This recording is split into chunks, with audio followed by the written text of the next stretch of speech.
Assalamu alaikum students. Today we are discussing about famine. One by one we study about it detail. First of all we study what is the definition of famine. Then we will study about its different causes, and at the end we will study the adverse effect which are caused by famine. Now we start our topic. First of all we define what is famine. Famine क्या होता है? Basically it is the lack of enough food to feed all the people. We can say that it is a lack of a food. It is a lack of enough food to feed all people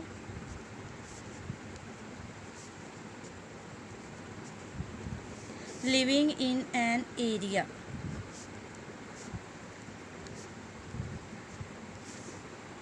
famine क्या होता है? Basically जितने भी लोग वहाँ पे किसी particular area में रहते हों, उनको खाने के लिए प्रॉपर अमाउंट में अगर न्यूट्रिएंट्स अवेलेबल ना हों तो उसको जो है वो हम फैमिन बोलते हैं।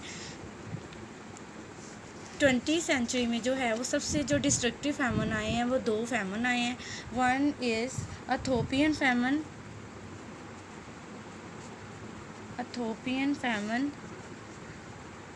The duration of this famine is from 1983 to 85, and second one is Korean famine. The duration of this famine is 1990. This is the most destructive famine of the 20th century. Now we'll discuss about the major causes which are responsible for famine. First is unequal distribution of food. Unequal distribution of food. This is a major cause which can result in famine. It occurs when due to political and administrative problem. Food is not equally distributed.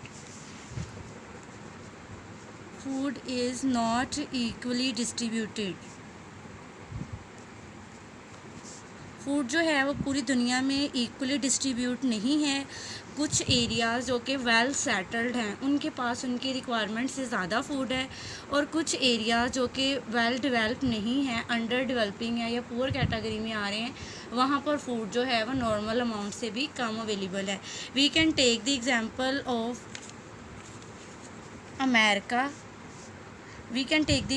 Of America,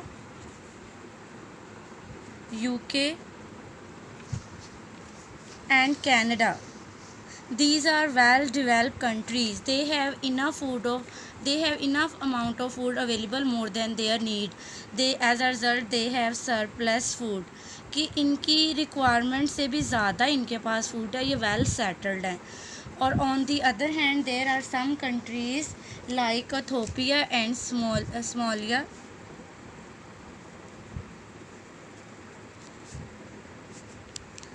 These are poor countries. अब इन countries में जो वो लोग रहते हैं उनको खाने के लिए जितनी रिक्वायर अमाउंट है उससे भी कम जो है वो फूड अवेलेबल है। एज अ रिज़ल्ट होगा क्या कि it can contribute famine. Next cause which is discussed is drought.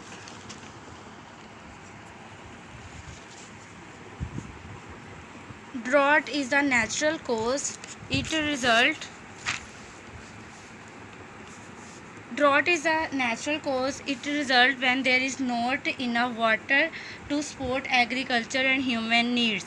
कि ड्रॉट कब होता है? कि जब हमारे पास किसी भी रीज़न की वजह से खुश्क साली हो जाए, एज आ रिज़ल्ट एग्रीकल्चर क्रॉप्स जो है वो ग्रो ना हो सकें।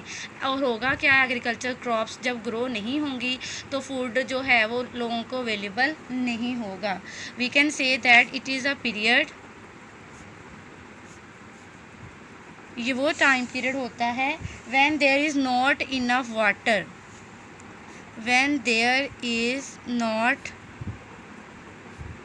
वाटर, जब पानी अवेलेबल नहीं होगा। किसके लिए? to support agriculture.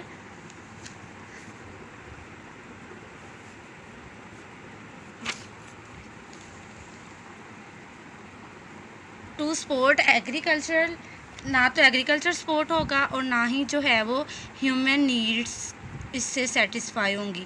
पानी की बहुत ज़्यादा डेफिशिएंसी है, खुश्क साली हो गई है। एज रिज़ल्ट क्या है कि एग्रीकल्चर क्रॉप्स भी हमारी जो है वो ग्रो नहीं हो सकती और ह्यूमन डिमांड्स भी जो है वो पानी की नहीं हो रही। इसकी ड्रॉट की जो है वो मेजर कॉज क्या होती है? ड्रॉट की जो है वो मेजर कॉज क्या होती है? इसकी मेजर कॉज यही है कि काफ़ी अरसा तक नॉर्मल अमाउंट से जो है वो बिलो जो है वो रेनफॉल होगी। जब काफ़ी देर तक नॉर्मल अमाउंट से बिलो रेनफॉल होगी, इट कैन कॉज ड्रॉट। तो इसमें होता क्या है, काफ़ी लॉन्ग ड्यूरेशन के लिए when there is long period of below normal rainfall, long period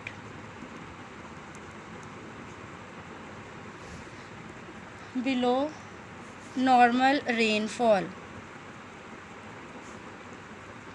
कि जितना यूजुअल रूटीन में होना चाहिए उससे भी जो है वो कम रेनफॉल हो रहा है। इट कैन कंट्रीब्यूट और लीड टू ड्रॉट। अब इसके जो है वो इफेक्ट्स क्या होंगे?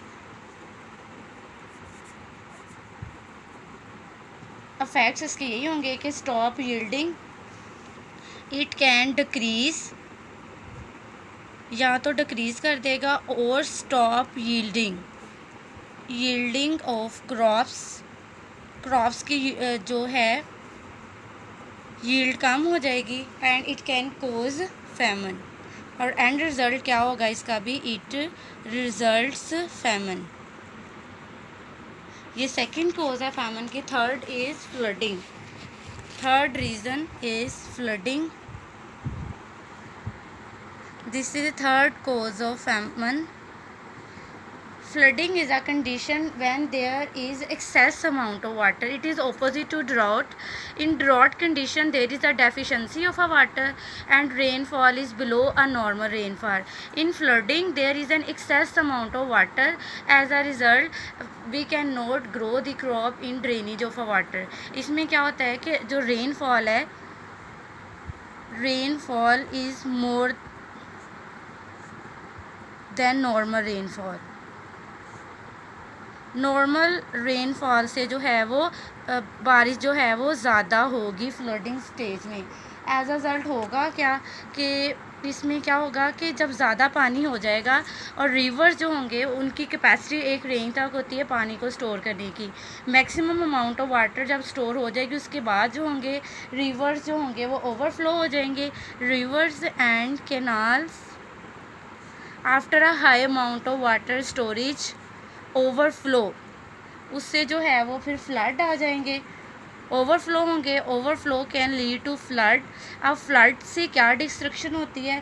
Flood can contribute to destroy the soil quality of agriculture land. It can destroy agriculture land. Due to destruction of agriculture land, it can also contribute to a famine. Now, next we will discuss about increasing population. This is also a major cause of famine, increasing population. As we already know that world population is increasing very sharply, but our resources are not increasing according to their demand. कि हमारी population बहुत तेज़ी से बढ़ रही है लेकिन जो हमारे रिसोर्स हैं वो इतनी तेज़ी से जो है वो नहीं बढ़ रहे।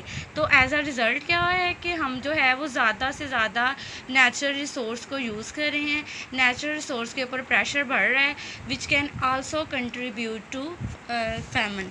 Now will discuss about it. If the population is high, then what can contribute in the overpopulated area? जहाँ पर पॉपुलेशन ज़्यादा होगी, अब वहाँ पे ज़्यादा पॉपुलेशन है तो लोग ज़्यादा जो है वो नेचुरल रिसोर्सेज को यूज़ करेंगे। Large population will use more resources. Over use natural resources, अब नेचुरल रिसोर्सेज जो है वो ज़्यादा यूज़ कर रहे हैं, इससे होगा क्या, it can leads to dry land. इससे होगा क्या कि जब रिसोर्सेज ज़्यादा यूज़ किए जाएंगे, ड्राई लैंड, हमारी लैंड जो है वो ड्राई हो जाएगी। And it can also contribute depletion of resources, हमारे रिसोर्स भी जो है वो कम हो जाएंगे। In such situation we can not grow crop for a longer period of time, it can contribute फैमन।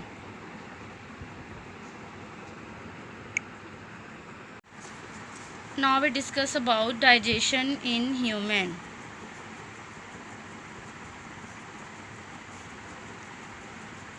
In this topic we will go through in detail the different steps which are involved in digestion in humans. Before going into detail the process of digestion, we will understand about the basic concepts, basic things which are used in this process. First of all we discuss about digestion. Digestion क्या होती है, पहले हम इसकी definition को पढ़ेंगे। Digestion क्या है, इट इज़ अ प्रोसेस, हम ऐसे प्रोसेस को डाइजेशन बोलते हैं। It is a process in which larger molecules are broken down into a smaller particles. We can say that it is a process by which larger molecules, अब ये जो larger molecules होते हैं ये गुजर नहीं सकते, हमारे सेल के अंदर से पास ऑन नहीं हो सकते, तो इनको हम बोलते हैं non diffusible. It is a process by which larger molecules, अब लार्जर मालिक्यूल्स के हैं नॉन डिफ्यूजेबल, चेंज इनटू और broken down into a smaller and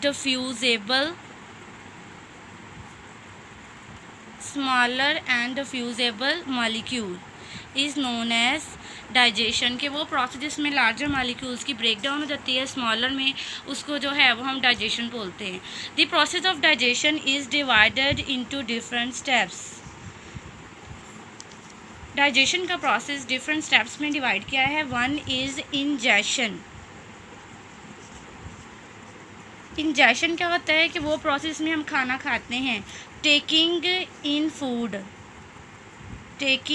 food, जिसमें हम खाना खाएंगे, उस प्रोसेस को हम बोलेंगे इंजेशन।